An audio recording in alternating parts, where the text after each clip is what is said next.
It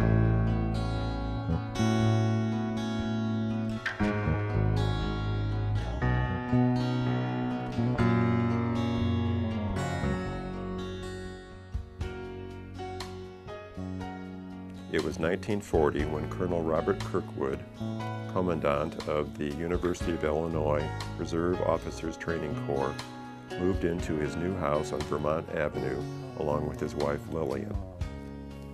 He arrived in Urbana that year after a long and distinguished career in the military. It began in 1909 at Fort Sheridan, Illinois, when he served alongside another young second lieutenant named George Patton. Now, as war swept across Europe, he had the task of preparing hundreds of young men to be ready for leadership roles in the Army if America should enter the conflict. ROTC was, in fact, compulsory for all male students at the University of Illinois at the time. The colonel moved into a striking Art Moderne home. The style became popular after 1930 when industrial designers took the streamlined aesthetic used for ships, airplanes, and automobiles and transferred it to architecture. Unnecessary ornament was discarded, drastically reducing the costs of the design. Notice some of the common features of the Art Moderne style on the Kirkwood house. Asymmetrical in plan, the walls are constructed of a cut tan stone with no organized coursing. Instead of being parallel to the street, the main entrance is perpendicular to the street. The walls have prominent horizontal lines with a flat parapet roof with a band of metal coping around the roofline. Several windows wrap around the corner of the house, while others use glass blocks.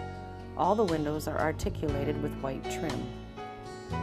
It seems that Colonel Kirkwood had little time to enjoy his home. By the end of 1941, following the attack on Pearl Harbor, the United States declared war on Japan and Germany, and Colonel Kirkwood was assigned to active duty in Panama. He died in 1950 and is buried in Arlington National Cemetery. This home is best known for its longtime owners, Folke and Karen Dovring. Folke Dovring was a thoughtful and somewhat controversial historian of agriculture. Born in Sweden in 1916, he taught agrarian history at Lund University from 1947 to 1953, but failed to win a tenured position. Instead, he emigrated to the United States and worked for the United Nations for several years, and then came to the University of Illinois to teach agricultural economics from 1960 until 1987.